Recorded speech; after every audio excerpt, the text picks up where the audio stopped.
Hello বন্ধুরা, জ্ঞানজ্যোতি coaching সেন্টারের পক্ষ থেকে তোমাদের সবাইকে জানাই আরও একবার স্বাগত। আজকে আমি তোমাদের সঙ্গে যে বিষয়টি সম্পর্কে আলোচনা করব সেটি হচ্ছে হরপ্পা সভ্যতার উৎপত্তি। তো দেখো, এই যে হরপ্পা সভ্যতা বা সিন্ধু সভ্যতা, তো এর যে বিভিন্ন সমস্যার মধ্যে যদি একটি অন্যতম সমস্যার কথা বলি, সেটা হচ্ছে উৎপত্তিগত সমস্যা বা উৎপত্তি বিষয়ক সমস্যা। তো এই যে সিন্ধু সভ্যতার স্রষ্টা হিসেবে যারা আর কি দাবিদার ছিলেন, তাদের মধ্যে ছিল হচ্ছে যে সুমের সভ্যতা, দ্রাবিড় সভ্যতা এবং আর্য সভ্যতা। মানে আর্য সভ্যতা সংক্রান্ত কিন্তু তত্ত্বগুলির কথা তত্ত্বগুলি সম্পর্কে কিন্তু জানা যায়। তো এই তত্ত্বগুলি সম্পর্কে আলোচনার আগে তোমাদেরকে একটা ছোট্ট ইনফরমেশন দিতে চাই। তোমরা যারা আমাদের কোচিং সেন্টারে এখনো যুক্ত হওনি কিংবা যুক্ত হতে চাইছো, তারা উপরে দুটো নাম্বার দেখতে পাচ্ছ, 6295916282 এবং 7076398606।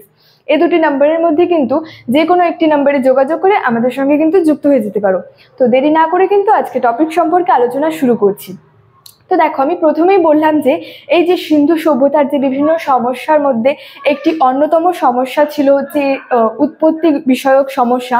তো এই যে সিন্ধু সভ্যতার স্রষ্টা হিসেবে যারা দাবিদার ছিলেন, তারা আর কি যে সুমের সভ্যতা, যে দ্রাবিড় সভ্যতা, আর্য সভ্যতা সংক্রান্ত কিন্তু তত্ত্বগুলির কথা জানা যায়। তো এই তত্ত্বগুলি কি ছিল? দেখো, এই তত্ত্বগুলি ছিল হচ্ছে যে এই যে সুমের তত্ত্ব, দ্রাবিড় তত্ত্ব এবং আর্য তত্ত্ব। তো এগুলি সম্পর্কে কিন্তু এখন আমি পরপর কিন্তু এগুলি সম্পর্কে আমি আলোচনা করব। দেখো, প্রথমেই বলি হচ্ছে যে সুমের তত্ত্ব, সুমের তত্ত্ব সম্পর্কে কি বলা হয়েছে। তো ঐতিহাসিক মার্টিমার হুইলার তিনি হচ্ছে মন্তব্য করেছেন বা বলেছেন যে এই যে সিন্ধুবাসীর যে খাদ্যশস্য উৎপাদন ছিল, তারপরে বলা হয়েছে তাদের যে বস্ত্র বয়ন, সেখানে যে ধাতুর আর কি ব্যবহার, সেখানে নগর নির্মাণ, তো এই যে প্রভৃতি বিষয়গুলি কিন্তু বিষয়গুলি থেকেই বোঝা যায় যে এগুলি হচ্ছে সুমের সংস্কৃতি দ্বারা কিন্তু প্রভাবিত ছিল। তো তাই তিনি বলেছেন, তাই তিনি আর কি এই যে সিন্ধু সভ্যতার উৎপত্তি সংক্রান্ত তত্ত্ব হিসেবে কিন্তু এই আর কি সুমের সভ্যতার যে অবদান, সেই অবদানকে তিনি কিন্তু স্বীকার করেছেন, অর্থাৎ তিনি হচ্ছে মেনে নিয়েছেন। এবং এর হচ্ছে বিপক্ষে হচ্ছে যে গর্ডন চাইল্ড ছিলেন, তিনি হচ্ছে একটা ভিন্ন মত প্রকাশ করেছেন। তিনি বলেছেন যে এই যে উভয় সভ্যতা, অর্থাৎ সুমের সভ্যতা এবং সিন্ধু সভ্যতা এবং যে সুমের সভ্যতা, উভয় সভ্যতার মধ্যে যে ভাস্কর্যগুলি ছিল, যে আর কি লিপিগুলি ছিল, এগুলি দিক থেকে কিন্তু একটা ব্যবধান ছিল। এবং বলা হয়েছে যে এই যে হরপ্পা সভ্যতায় যে সমস্ত আর কি শিলমোহর পাওয়া গেছিল, তো এটাই বলা হয়েছে যে হরপ্পার যে শিলমোহর ছিল সেগুলি কিন্তু সুমের থেকে কিন্তু পৃথক ছিল। অর্থাৎ হরপ্পার যে শিলমোহরগুলি ছিল, এগুলি কিন্তু সুমের থেকে কিন্তু আর কি পৃথক, আলাদা ছিল। তো এটা কিন্তু এই সুমের তত্ত্ব সম্পর্কে কিন্তু বলা হয়েছে। তারপরে হচ্ছে যে দ্রাবিড় তত্ত্ব।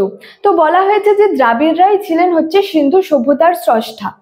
তো এই অভিমতের হচ্ছে পক্ষে বলা হয়েছে যে ঋগ্বৈদিক যুগে যে দ্রাবিড়রা আর কি সারা ভারত জুড়ে সারা ভারতে আর কি অবস্থান করত।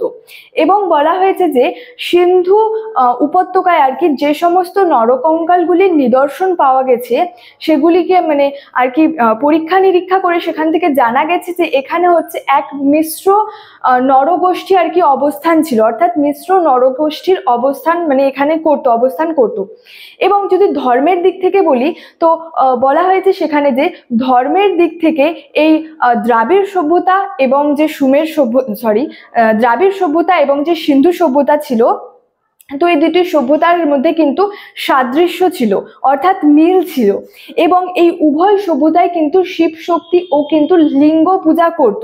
তো সুতরাং বলা হয়েছে যে দ্রাবিড়রাই ছিলেন যে সিন্ধু সভ্যতার স্রষ্টা। তো এই মতের বিপক্ষে বলা হয়েছে যে উভয় সভ্যতার মধ্যেই কিন্তু বলা যায় যে আর কি অন্ত্যেষ্টি যে ক্রিয়া ছিল এবং যে স্থাপত্য কর্মগুলি ছিল, সেগুলির মধ্যে কিন্তু যথেষ্ট পার্থক্য ছিল। তো একটা পক্ষে বলা হয়েছে, একটা কিন্তু বিপক্ষে মত বলা হয়েছে এই দ্রাবিড় তত্ত্ব সম্পর্কে। নেক্সট বলছে হচ্ছে যে আর্য তত্ত্ব। দেখো, এক সময় মনে করা হতো এই আর্যরাই ছিলেন কিন্তু এই সিন্ধু সভ্যতার স্রষ্টা। তো এই সম্পর্কে হচ্ছে ঐতিহাসিক ভিনসেন্ট স্মিথ তিনি হচ্ছে বলেছেন যে সিন্ধু সভ্যতার শিকড় হচ্ছে বৈদিক যুগ থেকেই আর কি দেখা গিয়েছিল। এবং এছাড়াও বলা হয়েছে যে ঋগ্বেদের পর্বে আর্যরা ভারতে আসার পূর্বে যে কয়েকটি ইন্দো আর্য যে উপজাতি ছিলেন তারাই হচ্ছে যে সিন্ধু উপত্যকা অঞ্চলে এসে কিন্তু তাদের যে সভ্যতা, তাদের যে সংস্কৃতি কিন্তু গড়ে তুলেছিলেন। এবং যদি ধর্ম সাধনার দিকের কথা যদি বলি, তো সেখানে বলা হয়েছে সিন্ধুদের যে ধর্ম সাধনা এবং সেখানে বলা হয়েছে যে বৈদিক যুগে যে আর্যদের যে ব্রাহ্মণ্য ধর্ম সাধনার সঙ্গে কিন্তু বিষয়টি সম্পর্কিত ছিল। এটা হচ্ছে আর্য তত্ত্বের পক্ষে বলা হয়েছে। এবং এই সম্পর্কে ঐতিহাসিক গর্ডন চাইল্ড এবং যে মর্টিমার হুইলার এই মতটি অস্বীকার করেছেন। এবং তারা বলেছেন যে আর্যরা তো ছিলেন যে আর্য সভ্যতা ছিল গ্রামীণ, কিন্তু সিন্ধু সভ্যতা ছিল নগর কেন্দ্রিক। বিভিন্ন নগরকে কেন্দ্র করে সিন্ধু সভ্যতা গড়ে উঠেছিল।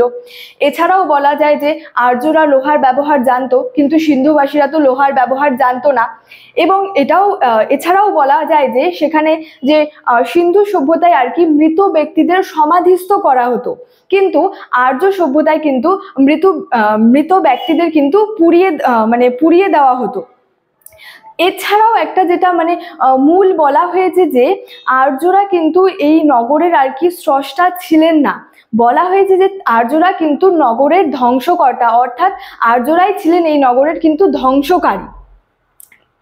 তো এটাই লাস্টে বলা যায় যে এই যে যুক্তিগুলি কথা বললাম, তো এই যুক্তিগুলি থেকেই স্পষ্ট হয় যে আর্য যে উপজাতিগুলি ছিল এগুলি কিন্তু সিন্ধু উপজাতির কিন্তু সমগোত্রীয়, যে উপজাতিগুলির কিন্তু সমগোত্রীয় ছিল না, অর্থাৎ সমগোত্রীয় কিন্তু নয়। তো স্টুডেন্ট, এই ছিল আজকে আমার হরপ্পা সভ্যতার উৎপত্তি সম্পর্কে আলোচনার বিষয়। ভিডিওটি ভালো লাগলে লাইক, কমেন্ট এবং বন্ধুদের সঙ্গে শেয়ার করে দিও। দেখা হচ্ছে তোমাদের সঙ্গে পরবর্তী ভিডিওতে। Thank you so much. Thanks for watching.